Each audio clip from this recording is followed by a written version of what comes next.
أعوذ بالله السميع العليم من الشيطان الرجيم بسم الله الرحمن الرحيم الحمد لله رب العالمين نحمده ونصلي على رسوله الكريم صلى الله عليه وسلم قال الله سبحانه وتعالى إن إلهكم لواحد رب السماوات والأرض وما بينهما ورب المشارق قال الله سبحانه وتعالى ولتكن منكم أمة يدعون إلى الخير ويأمرون بالمعروف وينهون عن المنكر وأولئك هم المفلحون. Alhamdulillah, chers frères et chères sœurs, cette prêche c'est à l'intention de tous les musulmans pour que tous ensemble nous comprenions l'importance de la religion, là où se trouve la solution à tous nos problèmes, à toutes nos difficultés. Maintenant, les créatures à travers le monde entier, les musulmans, ils sont face à des problèmes qui sont difficiles ou bien voire impossibles à résoudre. Les problèmes de pauvreté, les problèmes de sécheresse, les problèmes de guerre, d'agression, et beaucoup de violence, et des situations incroyables face auxquelles les musulmans se trouvent. Et jusqu'à maintenant, ils n'ont pas eu une solution. Donc, c'est pour cela que je me suis proposé d'apporter ma modeste contribution, qui est un conseil, qui est un souci, une inquiétude, que si les musulmans pouvaient aussi bénéficier de cela, ça serait un grand secours pour eux, Inch'Allah. Donc, Alhamdulillah, les problèmes auxquels les musulmans font face aujourd'hui, les autres avant ont fait face à des problèmes pareils et à des situations beaucoup plus difficiles. Que ce soit les problèmes de sécheresse, que ce soit les problèmes de pauvreté, de famine, de maladie, Allah subhanahu wa ta'ala les a facilités de trouver des solutions à ce problème-là. Mais quelle a été la source, la force qui les a permis de bénéficier de l'aide d'Allah subhanahu wa ta'ala dans leurs difficultés? Ils ont été victimes d'agressions, que ce soit venant des gouvernements, des armées, des royaumes. Ils ont subi des famines, de la pauvreté, ils ont subi des maladies, de la sécheresse, mais étonnamment, ils n'avaient pas de satellite, ni d'ordinateur, ni de technologie, mais alhamdulillah, ils ont pu résoudre leurs problèmes, alors que nous avons tout cela, nous nous disons civilisés, modernes, mais nous n'arrivons pas à trouver des solutions à nos problèmes. C'est pour ça qu'on dit, certains savants disent, notre bonheur, notre succès, dans ce monde et après la mort, c'est dans la religion. La religion, l'obéissance de tous les autres d'Allah subhanahu wa ta'ala, en suivant la sunna, la tradition de notre saint prophète Mohammed sallallahu alayhi wa sallam. C'est ça qui est la solution à nos problèmes. Donc, quand le prophète sallallahu alayhi wa sallam est venu, il a appelé les gens dans l'obéissance d'Allah subhanahu wa ta'ala et dans la suivi de sa tradition. Le début de leur vie était difficile. Ils ont subi des embargos, 3 ans de famine. Ils ne peuvent pas acheter ni vendre. Ils se sont retirés avec Abu Talib, l'oncle du prophète sallallahu alayhi wa sallam, qui malheureusement ne s'est pas converti à l'islam, avec une partie des Abdul Manaf et des tribus du prophète sallallahu alayhi wa sallam. Et en plus, les gens qui ont embrassé l'islam se sont retirés avec le prophète à l'écart de la Mecque pour s'installer à la sortie de la ville. Ils ont subi beaucoup de souffrances jusqu'à ce que un des Sahaba, il s'appelle Khabab, radiallahu anhu, il est venu se prendre au prophète et dit, Ya Rasulallah, nous sommes dans la vérité. Voilà que les mécréants nous maltraitent, nous sommes en train de souffrir. Y a-t-il pas une solution pour nous? Demandons à Allah subhanahu wa ta'ala, invoque-le afin qu'il nous sorte de cette situation. Nous sommes sous embargo, nous ne pouvons pas manger, ni acheter, ni vendre. Et nos femmes et nos enfants pleurent, et jusqu'à ce que leur cri arrive dans les maisons de ceux qui sont en train de nous persécuter. Le prophète sallallahu alayhi wa sallam a dit, attends, patiente. Autant des bannis Israël, autant des gens des anciens temps, il y a eu des gens qui ont traversé des souffrances plus que vous, et qu'on les mettait assis sur leur tête en disant, renie ta religion, et quand ils refusaient, on les sciait la tête. Le prophète sallallahu alayhi wa sallam a demandé de patience. Mais après juste un peu de temps, Allah subhanahu wa ta'ala les a sortis de cette situation Nous connaissons l'histoire est longue. Il y a une fourmi qui a mangé le papier qui contenait les textes régissant l'embargo. Et ça a seulement laissé le nom d'Allah. Et puis le prophète a prophétisé cela. Ils sont allés vérifier, c'était bon. Et encore parmi les mécréants, certains se sont levés pour annuler cet embargo-là. C'est comme ça ils sont sortis. Donc, alhamdulillah, Allah subhanahu wa ta'ala a demandé qu'ils quittent. Ils quittent la Mecque pour aller s'installer à Médine, là où leur religion sera plus facile. Et ils ont reçu l'assistance des hommes, les Ansar, et les gens de Médine, composés de deux tribus, les Haus et les Khazraj. Ce sont les deux tribus de Médine qui ont accepté d'assister le prophète sallallahu alayhi wa sallam, même si ça va coûter leur vie, la vie de leur chef, la vie de leur femme, la vie de leurs enfants, ils vont soutenir l'islam. Donc quand les musulmans sont allés là-bas, les gens de la Mecque, les Muhajirin, sont allés à Médine, ils se sont unis avec les Ansar, ils sont devenus forts. Et Allah subhanahu wa ta'ala les a apporté le soutien. Donc où est-ce qu'on va en venir?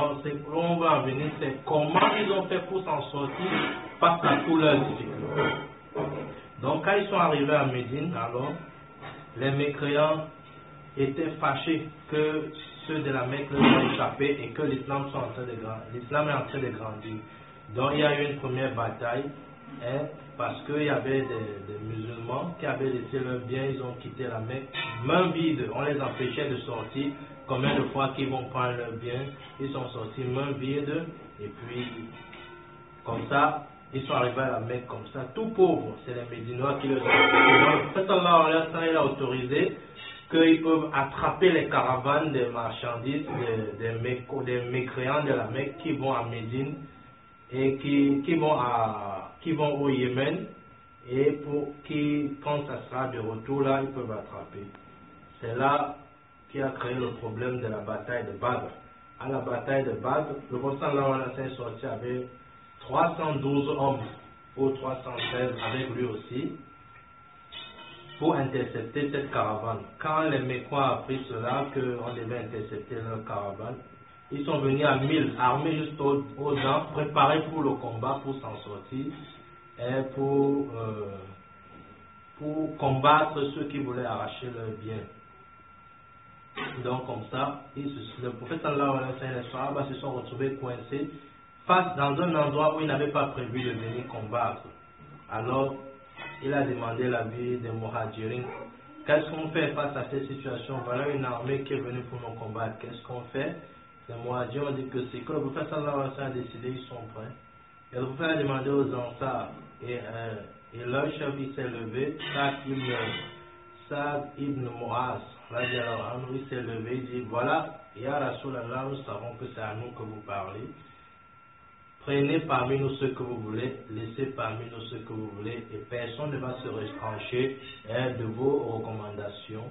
Nous n'allons pas dire comme Moussa alayhi salam, comme les Bani Israël ont dit à Moussa alayhi salam, va combattre avec ton Seigneur, et nous on attend. Nous disons, Allah, son prophète, et nous on part combattre. Alors les anciens, ils ont mis leurs mains, on dit tous pour un pour tous. Ils ont mis leurs mains, les anciens ont mis leurs mains, le prophète sallallahu alayhi wa sallam a mis leurs mains, et dans une explication, un savant a dit, Allah aussi a mis sa main. Tout le monde a apporté ses contributions, les soldats des Ansar, les soldats des Muhajirin. Le prophète sallallahu alayhi wa sallam a combattu, et Allah a envoyé les malaïkas pour les assister, et c'est comme ça qu'ils ont été victorieux. Et ça ne s'arrête pas là. Allah a aussi descendu l'information. Tous ceux qui ont participé à cette bataille-là et qui sont encore vivants, qu'ils font tout ce qu'ils veulent sur la terre, c'est les gens du paradis. Et ceux qui sont morts, ils vont au paradis. Donc c'est comme ça. Donc toutes les batailles auxquelles ils ont combattu, avec l'aide d'Allah, ils ont gagné. Ça c'est pour la sécurité. Maintenant pour la nourriture, chaque fois qu'il y avait famine à Médine, le prophète sallallahu alayhi wa sallam, s'il y a un sahaba qui a préparé à manger, le prophète sallallahu alayhi wa sallam va servir le repas lui-même, et ce repas va suffire, que ce soit pour 60 personnes, que ce soit pour 70 personnes, 90 personnes, 100 personnes, tout Médine pouvait avoir suffisamment pour cette nourriture-là pour chaque famille. Donc c'est l'histoire de Jabir ibn Abdullah. Pendant la bataille de Khandak, on creusait les fossés pour que les envahisseurs, les ennemis ne viennent pas détruire Médine, pour que leurs troupes soient tenues à distance. C'est comme ça. Alors, c'était un moment de pleine famine. Et seulement Jabir ibn Abdullah, il avait chez lui un veau avec un peu de farine pour faire du pain. C'est comme ça, il a égorgé parce qu'il avait le prophète affamé au point où il mettait 2 pierres sur son ventre pour se tenir. Les gens se sont interrogés, mais à quoi pouvaient servir ces 2 pierres-là? On a demandé l'explication à un savant. Il dit, lorsque le corps est tellement affamé, le ventre s'aplatit. Et comme le ventre c'est un muscle qui peut tenir le corps pour que le corps ne rabat pas en avant, donc quand on met les 2 pierres là, ça va soutenir l'os d'en haut et l'os dans le bassin pour que le corps ne s'incline pas comme ça. Tellement ils sont affamés que les muscles du ventre ne tenaient plus. Alors ils mettent des pierres comme ça pour qu'ils ne s'inclinent pas. Donc c'était la souffrance, la famine. Donc quand Jabir ibn Abdullah il a fait la cuisine, il a informé le prophète sallallahu alayhi wa sallam pour que lui et quelques de ses compagnons viennent manger. Le prophète a appelé tous les gens qui étaient à Khandak, 60 ou 70 personnes, et tous ont pu manger cette nourriture. Lui-même servait et ça ne finissait pas, il servait et ça ne finissait pas. Donc c'est comme ça. En ce qui concerne la sécheresse, pendant le temps de Anas ibn Malik, radiallahu anhu, il y avait un moment de sécheresse dure, il était en train de cultiver son champ. Il a levé les mains vers Allah, oh Allah, fais tomber la pluie dans mon champ. Et directement, il y a un sahaba qui passait par là, il a entendu une voix dans le ciel qui a dit à un nuage, oh toi, va arroser le champ de Anas ibn Malik.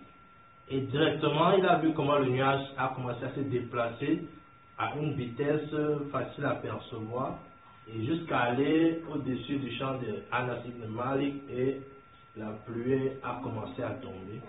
Et il a accouru pour aller voir pour qui est-ce que cette pluie-là est tombée, jusqu'à ce que son nom a été prononcé dans le ciel. Il a trouvé c'est Anas ibn Malik. Donc à cause, avec la religion, si on obéit à Allah subhanahu wa ta'ala, on va s'en sortir. On va s'en sortir dans nos difficultés. Allah subhanahu wa ta'ala, ce qu'il est prêt à faire pour ceux qui l'obéissent, c'est illimité. Au temps de Moussa alayhi salam, comme les Bani Israël ont accepté de laisser les idoles des Égyptiens et suivre Allah subhanahu wa ta'ala et son prophète Moussa alayhi salam, Allah subhanahu wa ta'ala les a sauvés de leurs agresseurs, leurs ennemis, et a ouvert la mer Rouge pour qu'ils puissent circuler. Ils ont été sauvés. Lorsque leur envahisseur a voulu les détruire, Allah subhanahu wa ta'ala fait refermer la mer sur eux. Et quand ils sont arrivés dans le désert, ils n'ont pas de quoi manger, il n'y a pas de villes proches, les villes sont lointaines, il n'y a pas où acheter à manger. Allah subhanahu wa ta'ala leur a procuré à manger, il a fait tomber la manne du ciel comme la pluie. Allah subhanahu wa ta'ala les a pourvus de la nourriture est descendue du ciel. Pourquoi? À cause de sa religion. Ils ont eu soif, ils n'avaient pas où boire aussi dans le désert. Allah subhanahu wa ta'ala a ordonné à Moussa alayhi salam de frapper de son bâton la montagne qui se trouvait à leur endroit. Quand il a frappé un seul coup sur la montagne, mais c'est 12 ruisseaux qui ont commencé à couler, 12 sources d'eau qui ont commencé à couler, et les 12 tribus d'Israël ont commencé à s'abreuver. Donc tout ça pour dire que si nous sommes agressés, nous sommes affamés, nous sommes appauvris, nous sommes malades, c'est parce que nous n'avons pas la religion. Nous n'avons pas la religion. Avec la religion, même les volcans ont été arrêtés. Tamim Moudari, un sahaba du prophète sallallahu alayhi wa sallam, le prophète sallallahu alayhi wa sallam de son vivant, il a dit une montagne va cracher le feu à Médine. Et quand ça arrivera, Tamim Moudari sera suffisant pour ça. Et un savant, en expliquant cette parole du prophète sallallahu alayhi wa sallam, dit Tamim Moudari venait de se convertir à cette époque. Et il était parmi les petits sahaba, puisque les grands sahaba, c'est Abu Bakr Siddiq, Umar ibn Khattab, Sa'd ibn Abi Waqqas, Talha ibn Ubaydullah, Sa'd ibn Nufayl, parmi les 10 Mubashirin du Jannah, voilà les grands Sahaba, les Ali ibn Abi Talib. Mais lui, Tamim Moudari était parmi les petits, mais le professeur Allah a dit qu'il serait suffisant pour ce problème. Donc si le volcan sort le feu, parmi les plus petits d'entre vous pourra résoudre ce problème. Allah Akbar. Donc quand Omar ibn Khattab était en train de donner des conseils, il y a un volcan qui a commencé. Et puis voilà, Tamim Moudari, il est parti avec le nom d'Allah. Il a dit Bismillah, les laves du volcan se sont retournées jusqu'à dans le trou du volcan. Et lui-même, il est entré dans ce cratère. C'est la religion qui lui a permis de faire cela. Donc maintenant, il faut qu'on travaille la foi.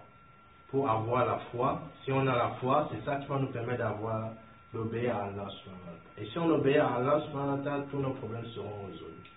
Donc on supplie Allah de nous aider à l'obéir et de nous secourir dans nos difficultés.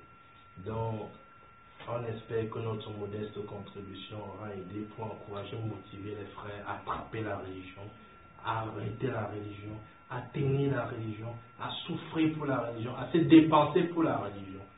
La solution, c'est qu'il y ait la foi dans le cœur. Ce n'est pas d'aller combattre, porter les armes, être violent, quoi. C'est pas ça. Les Sahaba n'étaient pas comme ça. Dès qu'ils ont la foi dans leur cœur et lorsqu'ils sont face à un problème, ce problème se résout. Même s'ils sont devant l'eau, dans les Hayat Sahaba, il a été relaté l'histoire de Al-Ala ibn Adrami, un Sahaba qui a voyagé avec Anas ibn Malik. Il a fait le dua et avec ça il a pu marcher sur l'eau. Lui et les troupes de Sa'd ibn Mu'az. Et quand ils ont fait des prisonniers dans leur bataille, ils sont rentrés avec ces prisonniers-là en marchant sur l'eau. Donc, comme eux, ils ont la religion et qu'Allah les a permis de marcher sur l'eau, toute personne qui tienne comme prisonnier, qui marche avec eux, va marcher aussi sur l'eau. Pourquoi? Parce qu'ils ont la religion. Quand les mécréants parmi les Perses, ils ont vu que les Sahaba marchaient sur l'eau comme ça, ils ont dit que non, ces gens-ci qui nous ont combattus, ce ne sont pas les êtres humains, ce sont les djinns. Donc ils ont eu tout ça à cause de la religion. Donc chers frères, chères sœurs, et à moi-même je me conseille, faisons l'effort d'avoir la religion. Faisons l'effort d'avoir le iman. Faisons l'effort d'obéir à Allah subhanahu wa ta'ala. Faisons l'effort de faire ce qu'Allah subhanahu wa ta'ala aime. Si ça nous est difficile, si ça nous est lourd, on supplie Allah, oh Allah, c'est toi le miséricordieux. Aide-nous à t'obéir, sans toi on ne pourra pas s'en sortir. Aide-nous à faire ce que tu aimes. Accorde-nous ton secours. Aide-nous à t'obéir. Éloigne-nous de ta désobéissance. Accorde-nous d'être reconnaissant vis-à-vis de tes bienfaits. Donc sur ce, on remercie Allah et on clôture comme ça la prêche qu'Allah a passée. Subhanakallahumma wa bihamdika nashhadu an la ilaha illa anta nastaghfiruka wa natubu ilayk. Ya Rabbi lakal hamdu kama yanbaghi li jalali wajhika wa azimi sultanika. Allahu akbar kabiran. Alhamdulillahi kaseeran. Subhanallahi bukratan wa asila.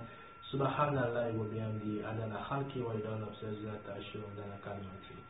اللهم اغفر للمؤمنين والمؤمنات والمسلمين والمسلمات. اللهم انا نسالك جنة الفردوس. اللهم انا نسالك جنة الفردوس. اللهم انا نسالك جنة الفردوس. اللهم انا نعوذ بك من ان نشرك بك شيئا نعلم ونستغفرك لما لا نعلم. ربنا اتنا من لدنك رحمة وهيئ لنا من امرنا رشدا. اللهم صل على محمد ورسولك والمؤمنين والمؤمنات والمسلمين والمسلمات. اللهم اغفر للمؤمنين والمؤمنات والمسلمين والمسلمات. سبحان ربك رب العزة عما يصفون وسلام على المرسلين والحمد لله رب العالمين. السلام عليكم.